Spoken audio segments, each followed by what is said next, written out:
ప్రభుత్వ ఆసుపత్రుల్లో, బోధన ఆసుపత్రుల్లో, సిహెచ్సిలు, పిహెచ్సిలు అన్నింటిలో కూడా మెడిసిన్ సప్లై లేదు అధ్యక్ష. ప్రభుత్వం నుంచి రావాల్సిన కనీస మందులు కూడా రావటం లేదు అధ్యక్ష. ప్రభుత్వ ఆసుపత్రులకు వెళ్తే డాక్టర్స్ రాసే మందులు దొరకడం లేదు అధ్యక్ష. ఎందుకు లేవని అడిగితే ప్రభుత్వం నుంచి సప్లై లేదని బయట డబ్బులు ఇచ్చి కొనుక్కోమని చెప్తున్నారు అధ్యక్ష. పరిస్థితి ఇదే విధంగా కొనసాగితే పేద ప్రజలకు చాలా ఇబ్బంది కలుగుతుంది అధ్యక్ష. కాబట్టి వెంటనే అందరికీ సరిపోయేట్టుగా ప్రభుత్వ ఆసుపత్రులకు మెడిసిన్ సప్లై ప్రభుత్వం చేసేట్టుగా చేస్తారని కోరుకుంటున్నాను అధ్యక్ష. అంతేకాకుండా మానసిక జబ్బులకు సంబంధించిన మెడిసిన్స్ ప్రభుత్వ జనరిక్ షాప్స్లో రావటం లేదు అధ్యక్ష. దీనివల్ల కూడా ప్రజలు ఇబ్బంది పడుతున్నారు అధ్యక్ష. మానసిక జబ్బులకు సంబంధించిన మెడిసిన్స్ కూడా జనరిక్ షాప్స్లో అందుబాటులో ఉండేట్టుగా తగిన చర్యలు తీసుకోవాల్సిందిగా మీ ద్వారా ప్రభుత్వానికి అధ్యక్ష. ధన్యవాదాలు అధ్యక్ష. అధ్యక్ష, గత ప్రభుత్వంలో మెరుగైన విద్య కోసం అధ్యక్ష క్వాలిటీ ఎడ్యుకేషన్ అందించాలని పేద విద్యార్థులకు మరీ ముఖ్యంగా గర్ల్స్ డ్రాప్అవుట్స్ ఉండకూడదని అధ్యక్ష +2 కాలేజెస్ని తీసుకురావడం జరిగింది అధ్యక్ష. అదేవిధంగా 124 జీవో ప్రకారం 294 కాలేజెస్ వచ్చాయి అధ్యక్ష. అందులో ఫ్యాకల్టీ ఫిల్ చేసుకోవడానికి కోసం అప్పుడు ఏదైతే స్కూల్ అసిస్టెంట్లకు పీజీ క్వాలిఫికేషన్ ఉంటుందో వాళ్ళను స్కూల్ అసిస్టెంట్లను పీజీటీలుగా అక్కడ ప్రమోట్ చేయడం జరిగింది అధ్యక్ష. దాదాపుగా 1800 మంది పనిచేసే వాళ్ళు అధ్యక్ష. అయితే మొన్న జరిగిన ట్రాన్స్ఫర్స్ ప్రమోషన్స్లో దాదాపు 700 మంది పోస్టులు ఇప్పుడు ఖాళీగా ఉన్నాయి అధ్యక్ష. దయచేసి స్కూల్ అసిస్టెంట్లకు మళ్ళీ కూడా అక్కడ పీజీటీలుగా ప్రమోషన్ కల్పించాలని మీ ద్వారా ప్రభుత్వాన్ని కోరుతున్నాను అధ్యక్ష. ధన్యవాదాలు అధ్యక్ష. ఎంవి రామచంద్ర రెడ్డి గారు. నమస్కారములు అధ్యక్ష. కూటమి ప్రభుత్వం ఎలక్షన్ సమయంలో అంగన్వాడీ కార్యకర్తలకు అన్ని సమస్యలు పరిష్కరిస్తామని హామీ ఇచ్చింది అధ్యక్ష. కానీ అధ్యక్ష ఇప్పటికే 20 నెలలు పూర్తయినా కూడా వాళ్ళ సమస్యలు అలాగే ఉన్నాయి అధ్యక్ష. ప్రధానంగా వాళ్ళ డిమాండ్ ఏంటంటే అధ్యక్ష వేతనాలు పెంచాలనే అధ్యక్ష. ఇప్పుడు వర్కర్లకు 11,500 ఇస్తుంటే 26,000 కావాలని అడుగుతున్నారు అధ్యక్ష. అలాగే అధ్యక్ష హెల్పర్లకు 7,000 ఇస్తుంటే 12,000 కావాలని అడుగుతున్నారు అధ్యక్ష. అలాగే అధ్యక్ష పెండింగ్ బకాయిలన్నీ కూడా చాలా అలాగే ఉండిపోయినాయి. అవన్నీ కూడా వెంటనే క్లియర్ చేయమని అడుగుతున్నారు అధ్యక్ష. అలాగే అధ్యక్ష పని భారం పెరిగిపోయింది, మాకు పని భారాన్ని తగ్గించండి, ఇతర ఎక్కువ పనులన్నీ మాకు పెడుతున్నారు అవన్నీ తీసేయండి అని అడుగుతున్నారు అధ్యక్ష. ఉద్యోగ భద్రత కావాలని అడుగుతున్నారు అధ్యక్ష. ప్రభుత్వ ఉద్యోగులుగా మాకు పెన్షన్, ఈఎస్ఐ, మెడికల్ సదుపాయాలు కూడా కావాలని అడుగుతున్నారు అధ్యక్ష. అలాగే సూపర్వైజర్ పోస్టులకు ప్రమోషన్లు సీనియారిటీ ప్రకారం ఇవ్వమని అడుగుతున్నారు అధ్యక్ష. మౌలిక సదుపాయాలు కావాలని అడుగుతున్నారు అధ్యక్ష. వాళ్ళకు అద్దె భవనాల్లో ఉన్నారు, సొంత భవనాలు కావాలని ఎన్ని ప్రధాన డిమాండ్లు చిన్న వాళ్ళు ఎప్పటి నుంచి అడుగుతున్నప్పటికీ కూడా గవర్నమెంట్ ఏ డిమాండ్లు కూడా అంగీకరించలేదు అధ్యక్ష. దాన్ని ఉద్దేశించి విజయవాడలో ధర్మాచౌక్లో వాళ్ళు నిరాహార దీక్ష చేస్తుంటే మొన్న అర్ధరాత్రి ఈ పోలీసు వాళ్ళతో ఆ నిరాహార దీక్షను భగ్నం చేయడం జరిగింది అధ్యక్ష. నా ప్రశ్న ఏమిటంటే అధ్యక్ష ఇప్పటికైనా ప్రభుత్వం జోక్యం చేసుకుని ఇమీడియట్ గా వాళ్ళ సమస్యలు పరిష్కారం చేయాలని మీ ద్వారా ప్రభుత్వాన్ని అడుగుతున్నారు. ఇజ్రాయెల్ గారు. ధన్యవాదాలు అధ్యక్ష. గత నెల 28వ తేదీన తూర్పుగోదావరి జిల్లా సామర్లకోట మండలం వేట్లపాలెంలో భారీ అగ్ని ప్రమాదం జరిగింది అధ్యక్ష. దానికి కారణం బాణాసంచా తయారీ కేంద్రం అధ్యక్ష. దానికి పరిమితంగా మించి అక్కడ ముడి సరుకు తయారవుతుంది అధ్యక్ష. దీంట్లో స్పాట్లో 30 మంది ఉన్నారు. 30 మందిలో అక్కడికక్కడ 18 మంది చనిపోయారు అధ్యక్ష. చనిపోయిన వ్యక్తుల్లో ఎస్సీలు, బీసీలు, ఓసీల్లో ఉన్నటువంటి పేదలు కూడా ఉన్నారు అధ్యక్ష. అయితే దీనికి అందరికి కారణం పూర్తిగా అధికారుల నిర్లక్ష్యం, ఆ యొక్క యజమాని యొక్క పూర్తి నిర్లక్ష్యం అధ్యక్ష. దీని మీద ప్రభుత్వం స్పందించి వాళ్ళకి 20 లక్షల రూపాయలు ఎక్స్గ్రేషన్ ప్రకటించింది అధ్యక్ష. అయితే గతంలో మా జగన్మోహన్ రెడ్డి గారు వైజాగ్లో జరిగినటువంటి విషయం మీద, గ్యాస్ లీకేజ్ విషయం మీద అతి ప్రమాదం జరిగితే ₹1 కోటి నష్టపరిహారం ఇవ్వడం జరిగింది అధ్యక్ష. నేను ఏమడుగుతానంటే రాజమండ్రిలో కల్తీ పాలు జరిగితే 10 లక్షలు ఇచ్చారు అధ్యక్ష. ఎన్టీ రామారావు గారి విగ్రహానికి 1750 కోట్ల రూపాయలు ఖర్చు పెడతారు. అయితే అధ్యక్ష చిన్న విషయం, ఇంపార్టెంట్ విషయం అధ్యక్ష. అసలు కాంట్రవర్సీ లేకుండా మాట్లాడవా అధ్యక్ష? కాంట్రవర్సీ లేకుండా మాట్లాడవా? చిన్న విషయం అధ్యక్ష. నేనేమడుతున్నా అంటే వాళ్ళందరూ పేదవాళ్ళు, దీన్ని ప్రభుత్వం ప్రత్యేక కేసుగా తీసుకుని ప్రత్యేక దృష్టితో వాళ్ళందరూ నిరుపేదలు కాబట్టి ప్లీజ్ 50 లక్షల రూపాయలు ఎక్స్ప్రెస్ ఇవ్వాలి, ప్రభుత్వ ఉద్యోగం ఇవ్వాలి, పక్కా గృహం నిర్మించాలని వంకా రవీంద్ర చెప్పేసి గారు. ప్రభుత్వం డిమాండ్ చేస్తున్నారు అధ్యక్ష.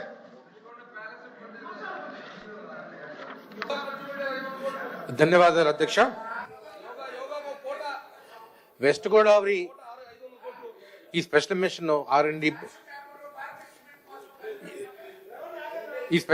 R&D డిపార్ట్మెంట్ సంబంధించిన అధ్యక్ష.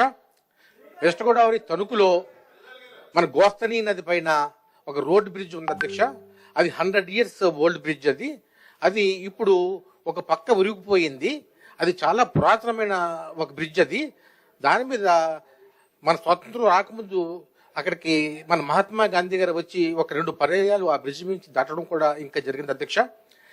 ఆ బ్రిడ్జికి అటు ఇటు కూడా సర్ ఆర్థర్ కాటన్, ఒక నన్నయ్య వారి యొక్క ఒక విగ్రహాలతోటి చాలా ప్రతిష్టాత్మకంగా బ్రిడ్జ్ ఉంటుంది ఇంకా అధ్యక్ష. మరి ఇప్పుడు దాన్ని ఒక పక్క ఉరిగిపోయింది. ఇప్పుడు మన గవర్నమెంట్ ఎంబటే ఒక ఫుల్ ప్రాజెక్ట్ గా తీసుకొని కొత్త బ్రిడ్జ్ నిర్మిస్తేనే ఆ బ్రిడ్జ్ ఉంటుంది. దాన్ని ఏమాత్రం అశ్రద్ధ చేసినా ఆ బ్రిడ్జ్ ఇంకా పూర్తిగా కురువు పెట్టే అవకాశం ఉంది కనుక అప్పుడు ప్రజలకు చాలా తీవ్ర అసౌకర్యాలు వస్తాయి. ముందుగానే జాగ్రత్త పడి ఆ బ్రిడ్జ్ పూర్తిగా ఒక డిమాండ్ చేయమని నేను కోరుతున్నాను అధ్యక్ష. అధ్యక్ష, ఇవాళ హాస్పిటల్స్ వైద్యం చేస్తున్నప్పుడు పేషెంట్కి ఏమైనా ఇబ్బంది కలిగితే వెంటనే బంధువులు హాస్పిటల్ మీద అసాల్ట్ చేయడం, ట్రాన్సాకింగ్ వల్ల గొడవలు పడ్డం ఉంటాయి. అందుకని ఆ రోజు రాజశేఖర రెడ్డి గారు మాజీ ముఖ్యమంత్రి ఏదైనా హాస్పిటల్లో ట్రీట్మెంట్ చేసిన ఇబ్బంది కలిగితే ఏమన్నా గొడవ చేస్తే దానికి non bailable arrest for 3 years అని ఆ రోజు ఆర్డినెన్స్ ఇచ్చారు అధ్యక్ష. ఇప్పుడు ఏమైందంటే ఇప్పుడు ఈ 7 years దాకా నాన్ బెయిలబుల్, 7 years తర్వాత వర్తిస్తుంది. అందువల్ల ఇప్పుడు కేరళ స్టేట్స్ ఇవన్నీ మన దగ్గర కాపీ చేసి వాళ్ళందరూ ఇప్పుడు 7 years చేసుకున్నారు. ఇక్కడ మనం హెల్త్ మినిస్టర్ గారు కూడా ఉన్నారు కాబట్టి మేము కోరేది ఏంటంటే ఈ 3 years బదులు 7 years కానీ చేస్తే స్టేషన్ బెయిల్ లేకుండా నాన్ బెయిల్ అరెస్ట్ వస్తూనే సబ్మిషన్ అధ్యక్ష. Thank you. భూమిరెడ్డి రామ్ గోపాల్ రెడ్డి గారు. అయ్యా ధన్యవాదాలు అధ్యక్ష. డాక్టర్ బిఆర్ అంబేద్కర్ గురుకుల పాఠశాల పార్ట్ టైం టీచర్ల సమస్యలు పరిష్కరించవలనని మీ ద్వారా ప్రభుత్వానికి విజ్ఞప్తి చేస్తున్న అధ్యక్ష. 9 సంవత్సరాల పైన సర్వీస్ కలిగినటువంటి పార్ట్ టైం టీచర్లను చెప్పండి. మీరు డిస్టర్బ్ చేస్తారా? ఓకే. రాష్ట్రంలోని డాక్టర్ బిఆర్ అంబేద్కర్ గురుకుల పాఠశాలని పార్ట్ టైం టీచర్ల సమస్యలు పరిష్కరించవలనని మీ ద్వారా ప్రభుత్వానికి విజ్ఞప్తి చేస్తున్న అధ్యక్ష. 9 సంవత్సరాల పైన సర్వీస్ కలిగినటువంటి పార్ట్ టైం టీచర్లను కాంట్రాక్ట్ టీచర్స్ గా కన్వర్ట్ చేసి వారికి ఉద్యోగ భద్రత కల్పించవలనని, అదేవిధంగా వారి వేతనాలు పెంపుదల చేసి బేసిక్ పే ఇప్పించవలనని. ప్రస్తుతం సంవత్సరంలో 8 నెలలు మాత్రమే జీతం ఇస్తున్నారు. దానిని సంవత్సరం పొడవునా 12 నెలలు జీతం వచ్చేలా మంజూరు చేయవలని, అదేవిధంగా ప్రమాదవశాత్తు ఎవరైనా పార్ట్ టైం టీచర్లు మరణిస్తే వారికి మట్టి ఖర్చులకు ప్రభుత్వ సాయం అందించవలని మీ ద్వారా ప్రభుత్వానికి రఘురాజు గారు. అధ్యక్ష, విజయనగరం జిల్లాలో శృంగారపుకోటలో ఏదైతే కమ్యూనిటీ హెల్త్ సెంటర్ ఉందో దాన్ని అప్గ్రేడ్ చేస్తూ ఏరియా హాస్పిటల్ కింద 50 bedded 100 bedded హాస్పిటల్గా రీసెంట్గా గౌరవ మంత్రి గారి చేతుల మీదుగా ప్రారంభించుకోవడం జరిగింది అధ్యక్ష. కాకపోతే దానికి ఫుల్ ఫ్లెడ్జ్డ్గా ఎంప్లాయ్మెంట్ క్రియేట్ చేయాలని మరి కోరుతా ఉన్నాం అధ్యక్ష. ఎందుకంటే అక్కడ ఆర్థోపెడిషియన్ జాయిన్ అయ్యారు కానీ అతను లాంగ్ లీవ్ పెట్టేశారు అధ్యక్ష. అలాగే ఒక కార్డియాలజిస్ట్ కానీ న్యూరో కానీ ఎవరు కూడా లేని పరిస్థితి ఉంది అధ్యక్ష. ఎందుకంటే ఆ హాస్పిటల్ ఏజెన్సీ ప్రాంతం బాగా ఉపయోగపడుతుంది అధ్యక్ష. అరకు, అనంతగిరి, పాడేరు వాళ్ళు ఎక్కువ మంది పేషెంట్స్ అందరూ కూడా ఆ గిరిజనులు ఇక్కడికి రావడం జరుగుతుంది కాబట్టి ఫుల్ ఫ్లెడ్జ్డ్గా అది డెవలప్ చేయాలి. అలాగే మ్యాక్సిమం యాక్సిడెంట్స్ జరిగే ఏరియా అదంటే, ఎందుకంటే tourism place, Araku tourism place కాబట్టి వైజాగ్ నుంచి అరకు వెళ్ళే చాలా యాక్సిడెంట్స్ అన్నీ కూడా ఇక్కడే రిఫర్ అవుతాయి. ఇవన్నీ కూడా ఏమవుతుందంటే ట్రామా సెంటర్ లేక చాలా ప్రాబ్లం అవుతుంది అధ్యక్ష. ట్రామా సెంటర్ కూడా శాంక్షన్ చేయాలని, అలాగే రిఫరల్ కూడా చాలా ఎక్కువ అవుతా ఉన్నాయి అధ్యక్ష. ఈ పూర్తి స్థాయిగా ఈ డాక్టర్స్ని మరి రిక్రూట్ చేయాలి, అలాగే ట్రామా సెంటర్ పెట్టి అలాగే మెడిసిన్స్ కూడా ప్రొవైడ్ చేస్తే ఆ ప్రాబ్లమ్స్ అన్ని క్లియర్ అవుతాయని గౌరవ మంత్రి గారికి మీ ద్వారా. శివరామరెడ్డి గారు. నమస్కారం అధ్యక్ష. గత సెప్టెంబర్లో విడతల వారీగా ఇంజనీరింగ్, పాలిటెక్నిక్ కళాశాలలకు రావాల్సిన పెండింగ్ ఫీజు రియంబర్స్మెంట్ బకాయిలను చెల్లిస్తామని ప్రభుత్వం హామీ ఇచ్చింది అధ్యక్ష. 9 క్వార్టర్లకు గాను 6,300 కోట్ల రూపాయల వరకు బకాయిలు ఉన్నాయి.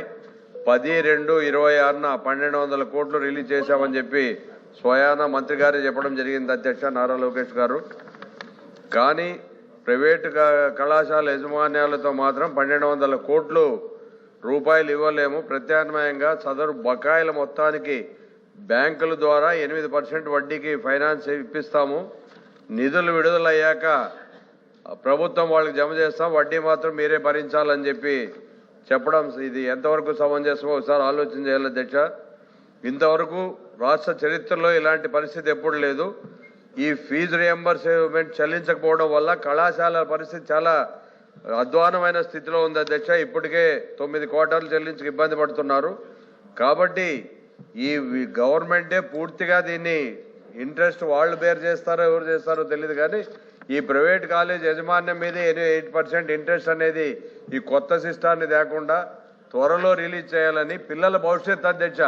చాలా మంది పోలేక ఫీజులు కట్టలేక మళ్ళా మధ్యలోనే ఆపేస్తున్న పరిస్థితి మనం గమనిస్తున్నాం అధ్యక్ష.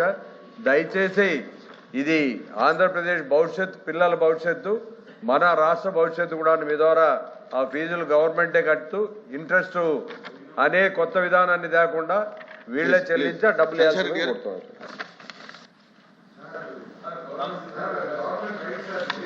నమస్కారం అధ్యక్ష. అయిపోయింది. నెల్లూరు నగరానికి కదండి, ఇది కూడా మెంబర్ రైటే. నెల్లూరు నగరానికి ఔటర్ రింగ్ రోడ్ అవసరం ఎంత ఉంది అధ్యక్ష? దీనికి సంబంధించి నెల్లూరు నగరం 8 లక్షల మంది జనాభాతో 150 చదరపు కిలోమీటర్ల విస్తీర్ణంతో ఆంధ్రప్రదేశ్లో 4వ అతిపెద్ద నగరంగా నెల్లూరు నగరపాలక సంస్థ అభివృద్ధి చెందుతుంది అధ్యక్ష.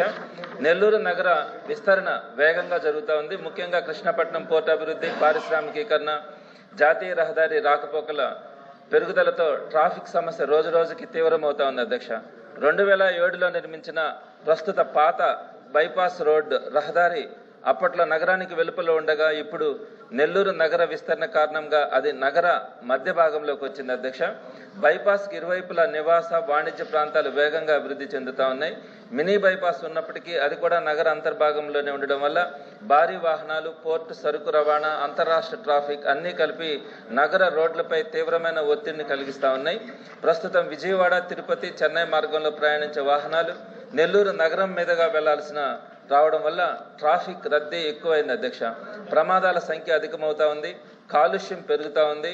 రాష్ట్రంలోని అనేక చిన్న నగరాలకు కూడా ఔటర్ రింగ్ రోడ్లు, నగర వెలుపల బైపాస్ రోడ్లు నిర్మించబడతా ఉన్నాయి. అలాంటప్పుడు రాష్ట్రంలో 4వ అతిపెద్ద నగరమైన నెల్లూరుకు సమగ్ర ఔటర్ రింగ్ రోడ్ ఏర్పాటు అత్యవసరం అధ్యక్ష. అందువల్ల నెల్లూరు నగర భవిష్యత్తును దృష్టిలో ఉంచుకొని సమగ్ర ప్రణాళికతో ఔటర్ రింగ్ రోడ్ నిర్మాణాన్ని వీలైనంత త్వరగా ప్రారంభించేందుకు ఏర్పాటు చేయాలని ప్రభుత్వాన్ని కోరుతున్నాను.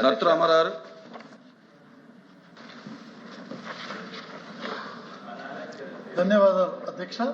ఈ ప్రభుత్వానికి ప్రజా ఆరోగ్యం పట్ల ఎటువంటి బాధ్యత లేదు.